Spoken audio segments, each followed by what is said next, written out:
Hello everyone, welcome back to the table. Today we're going to take a look at what comes inside the Space Infantry Resurgence box. This is a game from Lock and Load Publishing, and it's a very comprehensive game. It's got solo play, co-op play, there's a couple other game modes, there's like a Hive mode and like a Horde Onslaught mode. There's just a lot going on here. And on the back of the box, right, it's got the components. Now, this has a lot of stuff. You get over 260 counters, there's 16 mission maps, there's a manual, 181 node cards, there's 45 Xeno Mind cards, 34 unit cards, 116 enemy unit cards, 16 enemy race cards, 23 strategic op cards, 24 mission cards, 25 scenario cards, 19 encounter cards, 1 co-op not a sheep, 4 squad rosters, 12 mission sheets, 12 Hive Tiles, 8 Horde Cards, 3 player aids, and 6 campaign sheets. There's a lot. When I got the box and picked it up, it was heavy because it is full of things. So what I've done differently for this unboxing is normally I'll just pull the shrink wrap, we look inside, and we put it all away. But I wanted to see if I could be a little more informative as to the components and what they are. So I've already opened the box, I've already sorted some cards, and I've already set it up to play a little bit. So I'm hoping as we look at these components, I can give you a little more information about they are. So what we'll do now is grab some of the first items, and I'll just kind of pause the camera in between so I can lay out what we're talking about. Okay, the first thing I wanted to talk about was this really good rule book. I mean, it's a soft bound, it's got magazine quality type paper in it. I mean, it's a rule book, but it's a really well written rule book. The font size is nice and big, it's easy to read, 2 columns of text. This has been quite a joy. The examples, they're all full color, and it's organized really well. So far, if I've needed to find something, I've been able to find it. So that's always a plus. That's kind of the whole point. At first, when I got this and I looked at it, and if you go past, it's got copies of some of the player aids in here. But when I first looked at the page count, and it said 122 pages with a glossary, I was like, oh my gosh, this is a huge rule book to play this game. However, what I didn't realize at first was that's because this encompasses all of the game modes you have. So if you go past, say, the first couple pages, which is like your glossary and then all the components, and you start on about page 11 with the rules, and then the rules actually stop around page 39, right about 39, then it says you know all you need to play now. So really, you're looking at like 28 pages of rules. It's not a complicated game for the standard game. After you get into the standard rules, I like this, frequently overlooked rules, but it's got a standard play of example for a couple pages.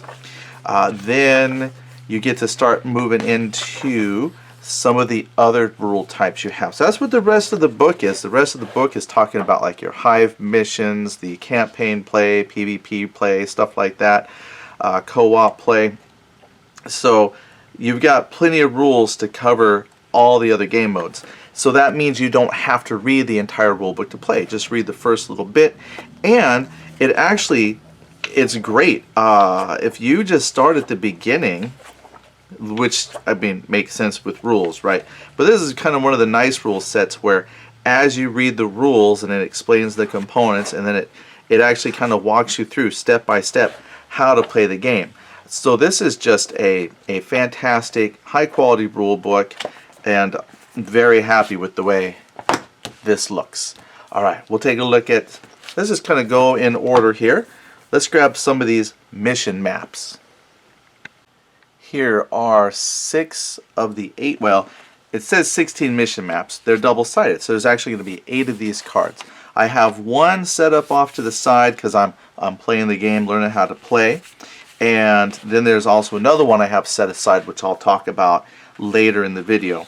And so these mission maps are basically how you run the game. This is like a node-based movement game, and they're double-sided. So there's one, here's the other one, And then each node is going to have some cards we'll look at that you place, so you can randomly create your layout. Now, I mean, the layout is the same, but you know, which rooms you encounter will be different each time.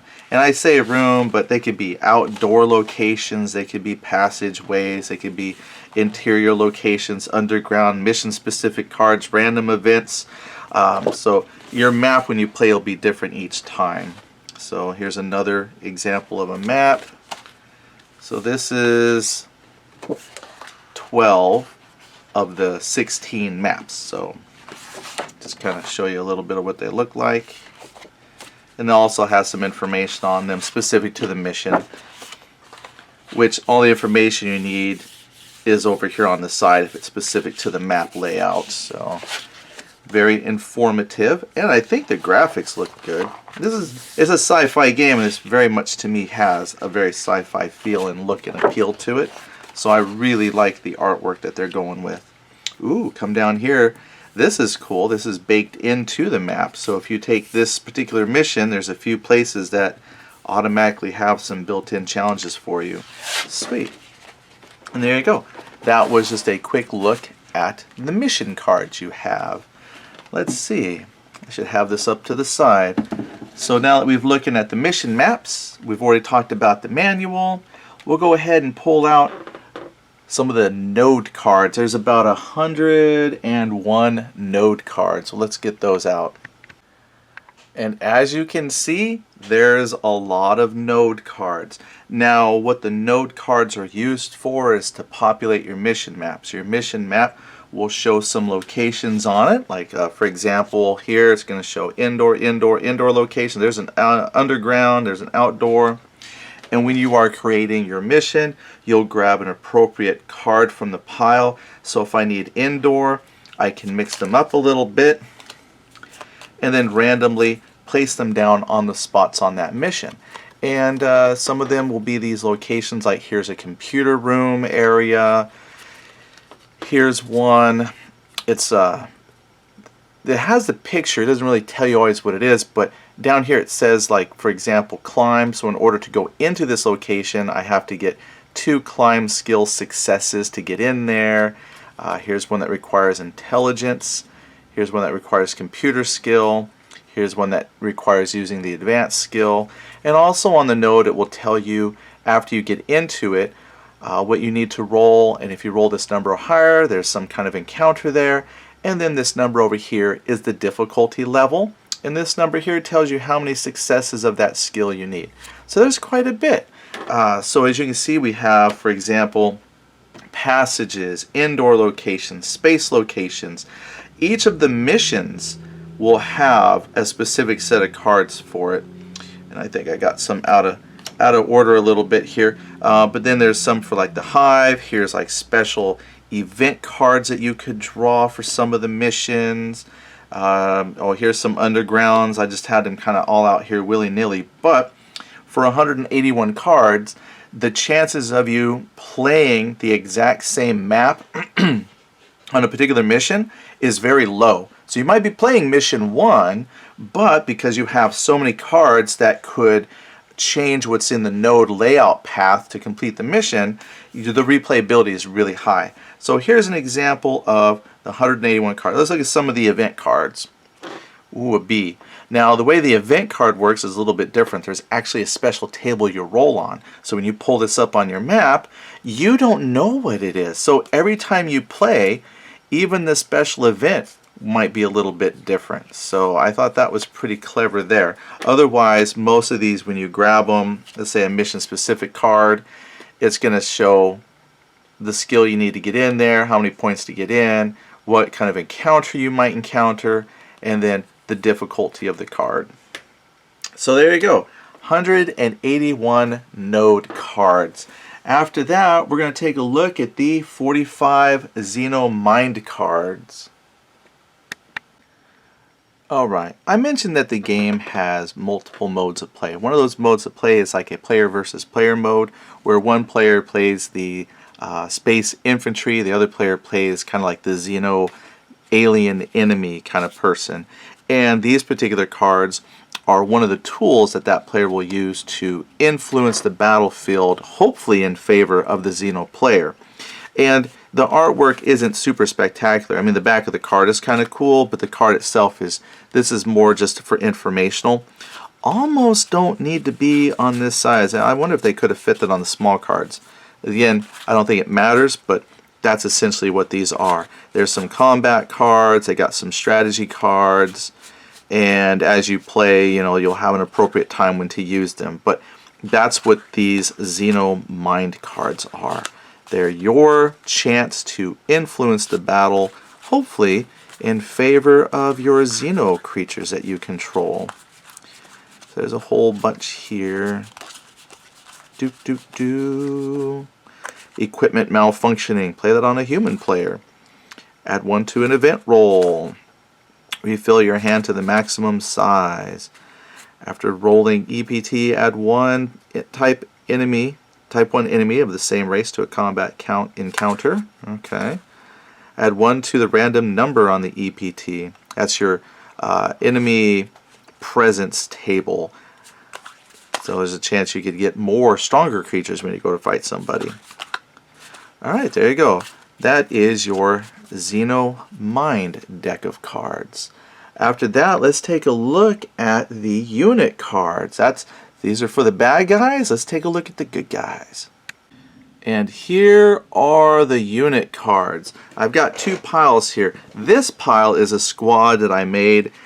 You get 110 points to buy a squad, and in the upper left hand corner of each card it gives you the cost to put that into your squad. So I only found 1 squad leader to choose from. I guess you could have it on the back here, but like as far as a card goes, 1 squad leader. So this is Davlin Heath, and the reason I picked that is because David Heath runs the place, the Lock and Load Publishing, so I was like, well, there you go. I guess he put himself in there. And then on the back side there's a generic squad leader. Same stats, but yeah, if you want to bring David Heath into battle with you, I did. Alright, so far, he's okay. But then I also, for my squad, I got a Kuranada Draper. I'm probably not saying these correct, but essentially the card is very easy to read. Up here it tells you there's some cards that are like basic and some that are veteran. Veteran is a little tougher, maybe has a skill where the basic version doesn't have, but this lets me know that that's the veteran version of the card, and the veteran version usually costs more. Then this is how many wounds it can take before dying. Here's its combat skills. F is for firing, M is for melee. Here's a skill that the card has, and then because it's the veteran, this is the added on skill. Advanced training, +1 armor piercing when rolling melee. And then I think the artwork is still really good. So far, that's the thing. This game has visually struck me very positively, so really digging it. But I added Alex Smithson, I've got Sandra Kane, and then I have some experts.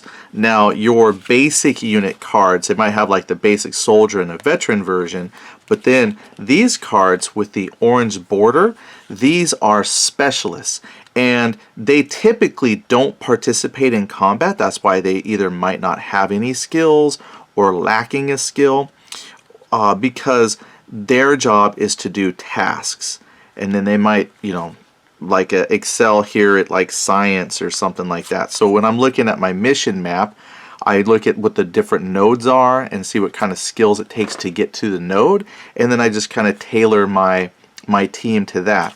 And that's what I've done here. Is the node that I had quite a few computer spots, so I grabbed a couple people with computer skills to just kind of round out my squad.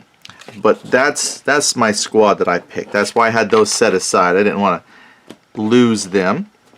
But then, as you can see, we have a lot more items. There's even a couple vehicles that you could get. Vehicles you don't typically buy.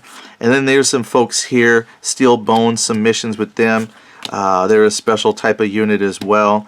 But most of the time, you're just going to be dealing with the basic infantry, space infantry, right? And picking out. And then some of these folks, like here, Kat Murata, she's got 2 skills under fire. So when she attacks, she'll get to roll 2 dice to check for action points to see if she gets any successes. So, you know, if you expect to do a lot of fire combat, maybe she's like a sniper. Oh, in fact, it even says sniper.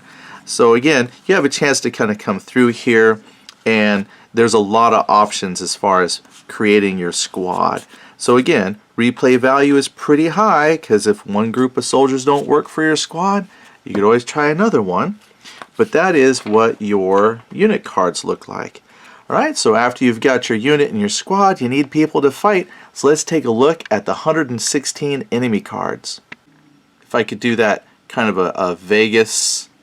Oop, I'm really wobbling the camera there. If I could do like kind of like that Vegas thing, I would just lay them out, but I can't. But here's the enemies. The enemy cards have, I think, some really cool artwork. The back of each card is a little piece of art. Kind of gives you a really good flavor feel for what it is you're fighting. And there's a lot of different types. And now the cards that you're fighting, they're based on a group. Like here's Flesh Eater Xenotypes, but the other side gives you a specific creature. This is basically telling you the overall race that those creatures belong to. So one side tells you what race they belong to and gives you some flavor art, and then the other side you get some more flavor art and some information very similar to your squad card. So for example here, this tells me exactly what the creature is. It tells me what special abilities it has. Not all of them do, but this little shield tells me it's armored, how many hit points it has. Armor, there's a chance of negating damage it might take, and then there's its fighting skills. The lower the number in this game, your skill, the lower the number, the better. And a 3 is pretty good. I don't think I've seen any 2s yet, but there's one right there. So that's a very scary creature. One day we might do a gameplay video for you and explain what that number means, but for now, just take my word for it. A 2 is a pretty darn good skill. But as you can see, within each type of creature, so for example, again, there's like 116 cards, right? There's a bunch. Try playing Uno with that, right? But for example, let's grab a group. So within the group, you're going to have usually several types. This particular group, the mercenaries group, it's got a soldier, sergeant, here's an assault mercenary, we got another soldier. Now the nice thing is, when you play and you land on a node that says you have a combat encounter, we're going to take a look at the race cards in a moment, but it has what's called an enemy presence table. You roll and it might say if you face 2 soldiers, or maybe 1 sergeant and 2 soldiers. And so basically, from your cards, you don't have to mix these or shuffle or random draw. You roll on a table and it tells you what you get. So if I fight 2 soldiers, I'll lay out 2 soldiers, put the other cards aside, and now this is a character on the map board that I'm fighting. Right? I'd be encountering 2 mercenary soldiers. And that is a quick look at all of your, what do we call those, enemy unit cards. It's a lot. Alright, so now we got enemy units cards. Let's take a look at the race cards. Alright, let's take a look at the race cards. And basically this is just telling you kind of what group of creatures you might encounter. So each one will have, again, you got some nice artwork on the cards. I think these are just laid out really, really cool. And you're going to have a short description of that race of creatures you're going to encounter. And then right here, this little table is going to tell you what range that you're going to fight this creature at. The combat's pretty abstract, and basically you're either going to be in a fire mode or a melee mode when you fight. And so this table, when you have to determine the range, you just roll, and then you can, based on the die roll, it'll tell you what range, melee or fire. Then it might have modifications for that. So, for example, this says if the alert level is 2 or higher, replace all drones in Class A events with Sentinels using the Sentinel enemy presence table. So this might not always be what you get, or you're going to get modifications to the creatures. But anyway, here you have the enemy presence tables, And basically, again, you're going to roll a die. The way I keep saying like roll a die, let me just cover the dice real quick. The game does come with 2 dice, but essentially the game works on a 1d6 for just about everything you do. So if I'm going to roll on this table and I roll a 3, that's great. There's a 3 entry, but you'll notice there's a 0 and there's also a 7, and some things go out to 8, and you can't get that on a standard die. So what they have is a little bit of randomness built in, where if you roll a 1 or if you roll a 6, you're then going to roll the extra die. And if on the extra die I roll a 1 or a 2, I either to a 6 add the 1 or add the 2, thus I can get a roll out to 8. Or if I had rolled a 1 and then I roll a 1 or a 2, I subtract, and then a 1 becomes a 0. Even if it's a 2, 1 minus 2, they still just count it as a 0. So with these 2 dice, you do have a chance to go between a 0 up to an 8. So anyway, you will roll, and then that will tell you based on the class of opponent, which is based on the node card. Generally, the A class encounters will be fewer and weaker creatures. So, for example, we are going to fight Cybers. We might fight these Flesh Eater Xenotype creatures, or the Flesh Eaters. Titans might find these super smart tanks. Mutant creatures. We might have to take a building out. Okay, fun. Battle drones. The Beast Masters. Maybe the Sithonians. Sithon something. The Dark Roots. I guess if you really hate plants. The Sentinel. Cyber Sentinels. The Dark Faith. Here's a Flesh Eater Xenotype Queen. Grav tanks. Here's even an Elder Leviathan you could probably take on. It looks more like a boss more than a group of creatures, but that's pretty cool looking. And spiders. I hate spiders. There's one other race, that's the mercenaries we talked about earlier, and we're going to show their card in a moment, okay? But anyway, there are your race cards. These are the creatures you might end up fighting. Okay, so after race cards, then there's the strategic op cards. Alright, we'll just take a quick look at the strategic op cards, but essentially, some of the mission types you play, you might run across drawing these, and again, these are kind of like things that could possibly benefit the player. So maybe you get to carry up to 9 maximum resources, or maybe you get a plasma gun, or you can pick up some mines, or get medical support. There's a personal favor for you. You can get some beta ammo. Maybe it's let's beta test the ammunition. You can maybe pick up an extra expert, grab some more resources, more med kits. Ooh, I can get a new all-terrain vehicle. I get some scout support, reinforcements, +1 intel resources, 20 extra squad points. So now instead of 110, I might have 130. 20 more. Platoon headquarters support. Plasma grenades, mortar support, heavy battle suits, and that's essentially what your strategic op cards are. And then on the back, again, nice little graphic, strategic operation card. Well, I keep calling operation cards. Blah, blah, blah. Clearly, they're option cards, but there you go. You get a bunch of those strategic option cards. Alright, so after your option cards, let's take a look at the mission cards. Okay, so there's actually more than 24, there's like 24 mission cards, but I'm just going to lump and show all the tarot size cards. So the game has so far 3 card sizes. It's got the little node cards, it has a normal standard size playing cards for like the creatures and your squads, but for mission cards and cards that are used specifically with certain gameplay modes, they have a bunch of these tarot-sized cards. And some of them are double-sided with information, so if you're playing like Hive mode, for instance, oh, there's some here mixed in, but depending on the mission that you're playing, if you're doing, for example, like the Hive, and oh, why don't I pull this down so you can see them, right? Then it's going to have like a little bit of information about the mission you're doing, and on the back it's going to have specific information on how to change the basic gameplay.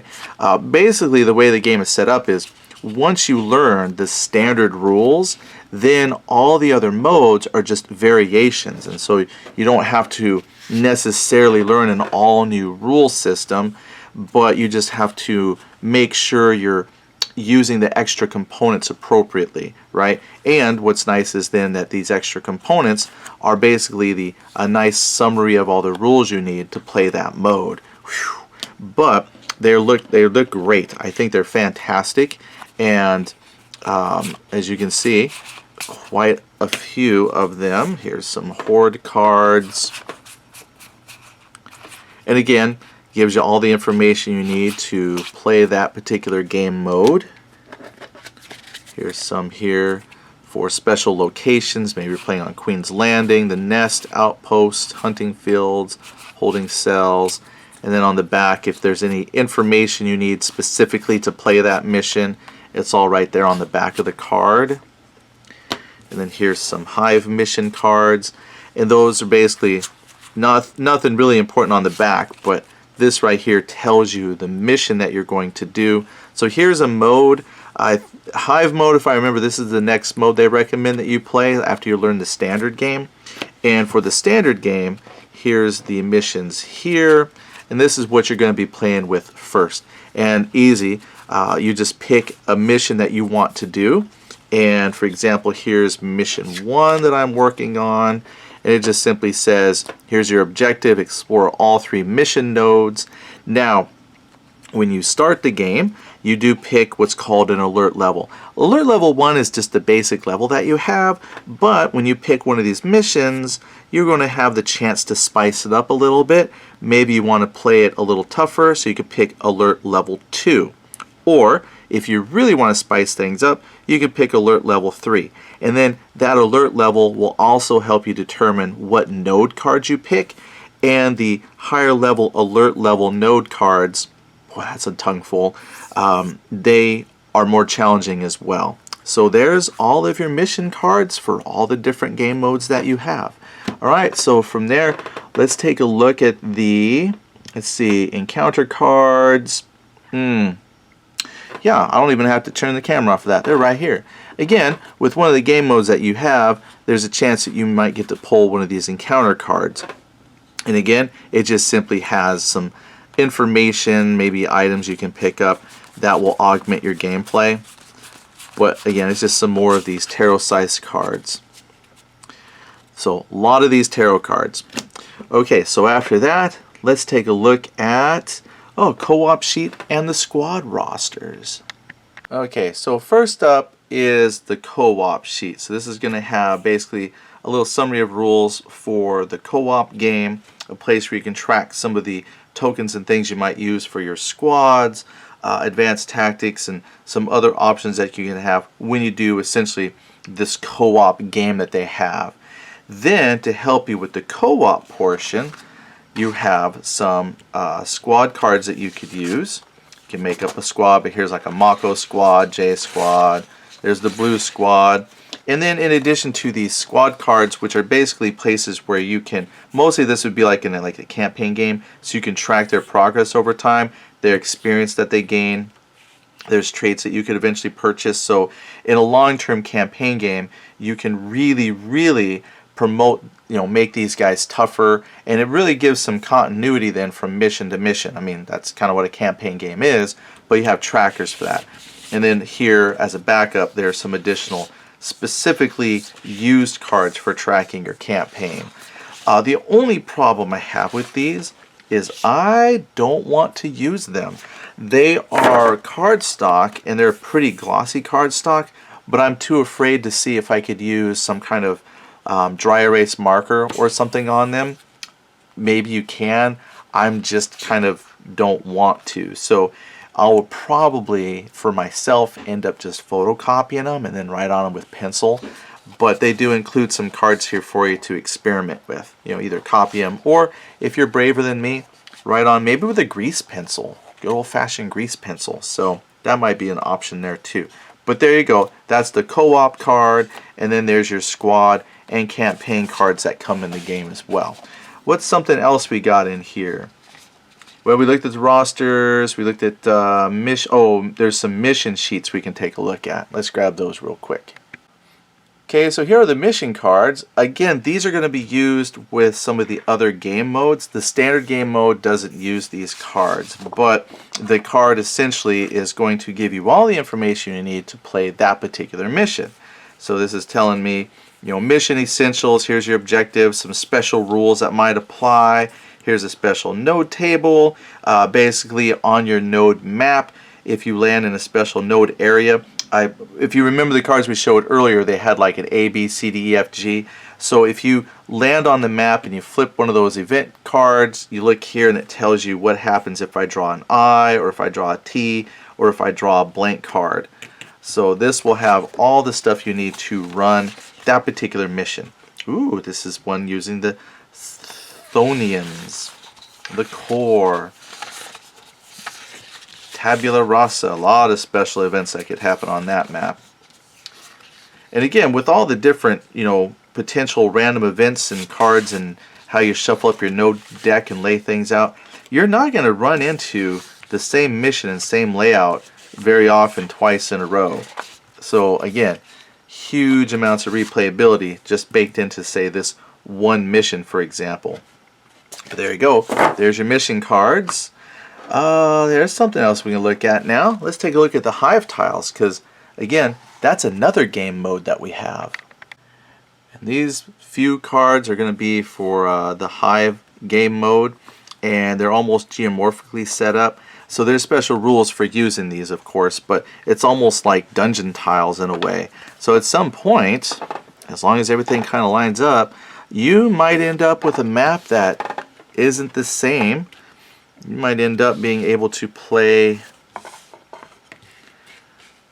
a different Hive mission each time. And I believe, if I remember right from the book without looking, Hive mode is like the second mode that you learn how to play. And so I haven't played Hive mode yet. But these are the Hive cards for you. And that's going to, like, here's an example of one of those special event cards right there. So this is, instead of having like the fold out cardstock node map that you play on, these are tiles that you can rearrange as needed, and then some of the tiles have special rules. So for example, this has narrow passage. Only 2 units from either side may participate in combat.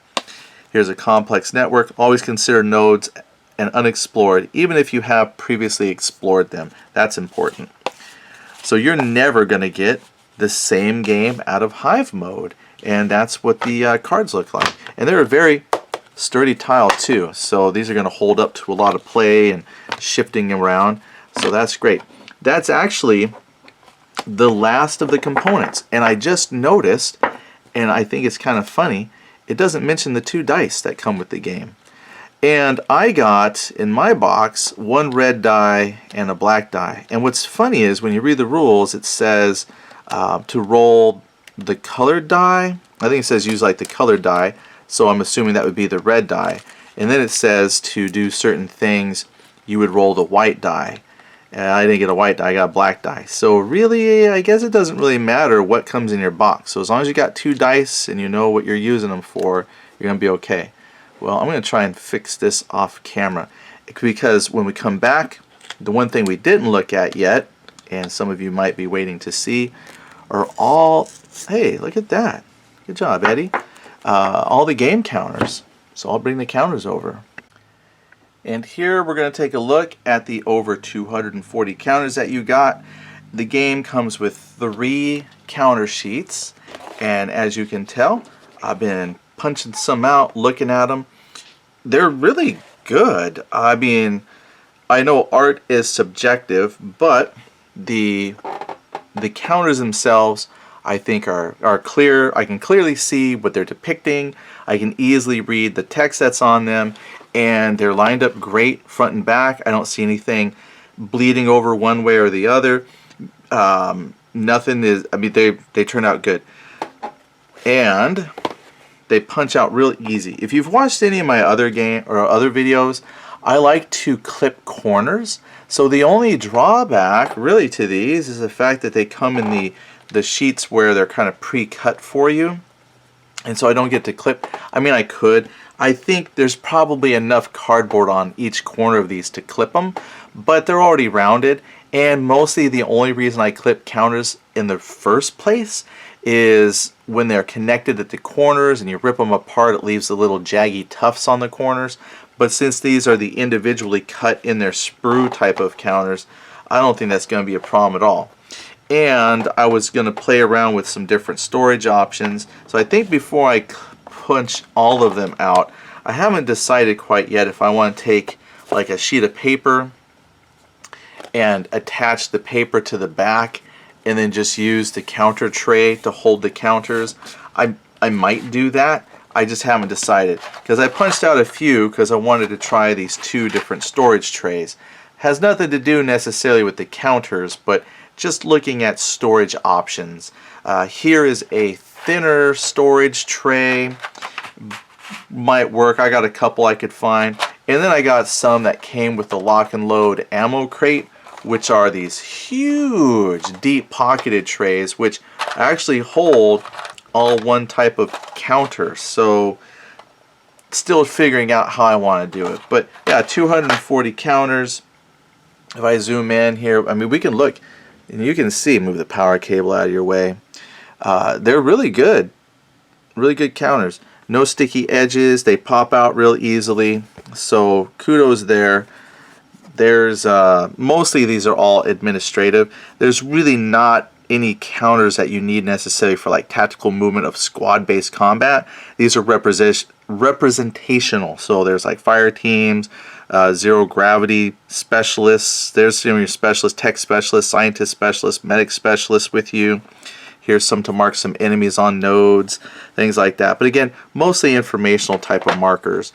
Here's a couple markers that you might fight a creature that can grapple your person and hold them up. Here's a marker for tracking when you do combat. If you're in melee mode or fire mode, you just flip it to the side you're on. Here's a marker saying that you've cleared an area but nothing special happened. Here's a marker that says you went to a node and you cleared an event. That's important because if you travel back to an event or back to a node and you've already got an event marker there, you don't have to refight combat. But if you leave a node and go back to it and hadn't cleared the event, you got to roll to see if the event is there. Anyway, again, all informational. Numbers for tracking things like success levels and dice rolls and whatnot. Wound markers and your resources. They don't talk too much about resources, but all of these counters will be used because your squad at the beginning of squad formation can buy extra things. Maybe you want to buy some med kits because you can use that to negate damage and whatnot. So that is all the counters. And there's one last thing to cover, and then we'll be done. Now, depending on when you get your game, if you get maybe an older copy, you might not see this right away, but I'm going to make an assumption here. Okay, so this next part of the video is purely conjecture, so please don't take this too seriously because I'm not entirely sure, and I don't want to misrepresent anything, so I'm going to tell you what I think happened. When the game first came out, this kind of flew under my radar. I'm not a huge sci-fi fan, and I saw this, being talked about when it came out. I saw on Facebook, and it looked like on Facebook there was some murmuring, some unhappiness with the game, but I didn't really pay attention. And eventually I did read like a couple posts because it was coming up a lot on my Facebook feed, and realized that we were missing components, it seems like. And so when I opened up my copy, one thing, and I don't know, again, conjecture, I'm guessing, is my box down here says revision 19. So I don't know if they actually have older numbers than this or newer versions of this game, but I think it's referring to the packing because I think these are the missing components. For example, this is mission number 8. My deck has missions 1 through 9, but it goes 6, 7, 6, and then 9. So I have 2 mission 6 cards, but here's the mission 8 just floating around in the box. So it makes sense to me that these are replacement parts because they can't simply unshrink wrap everything just to put in this one card and then re-shrink wrap everything. It was easier just to go ahead and put the card in there. So if you open your box and you see these extra components floating around, I think that's what this is. They added in the missing components. So cool, you have everything. In fact, here's the mercenaries. In fact, the rule book even says the mercenary race should be the first group of creatures that you fight, because I'm guessing these are probably the weakest, but they weren't in the very first printing, but they're now here in the box. It's even a slightly different quality of paper, and I noticed that with all the replacement parts. I can tell they probably had to print these up real quick just so they can include them, but it's a little bit different quality of card stock and whatnot. And then here's one I saw mentioned in a book that I think this is like one of the boss fights, but the enemy Dark Faith Greater Demon. So if you really wanted to fight the Dark Demon, you can. So yeah, I'm only thinking like the reason why you might want to know these parts are available is if you do happen to pick up a box that's missing some of this stuff, just reach out to Lock and Load Publishing and they can hook you up with the missing components, because they do exist. They're here. And then finally, here was one of the missions. This is the War Theater, but again, another one of the mission modes. And here's the map for it. Whew. And that is everything that you get in the box. I'm hoping you found that to be a useful unboxing, a little bit more comprehensive than the usual just open it up and surprise, I have no idea what I'm looking at. But if you had questions about the game and what comes in it, I'm hoping that makes you a little bit more informed, and let me know what you think. Would you prefer just the blind, I have no idea what I'm opening, or do you prefer maybe the little more comprehensive type of unboxing where I can actually explain the components to you? Otherwise, let me know what you think of the game, and I'll see you on the next video. Thanks for watching. Bye. Well, if you stuck around to watch the entire video, you may notice that here's the bonus content. Totally forgot to show you the player aid cards, but there's 3 of them. Orders, this is used again with one of the game modes that you have. Then here's the turn record track. It's got 30 spots as you play. You know, obviously start at 1, and if you go all the way to 30, you lose. And then right down here's a spot to put those resources we looked at, plasma grenades, med kit, stuff like that. And then finally, super handy sequence of play. When you look at the sequence of play, at first it looks like there's a lot, but again, this actually includes sequence of play for some of the other game modes as well. Really, when you start out, you're just going to need this standard play sequence and then the combat, which is right there. And as you can see, we've got a spot for campaign play, the last outpost mode, and Horde. So that's the 3 player aids that I completely forgot. There you go, bonus content. Alright, thanks for watching.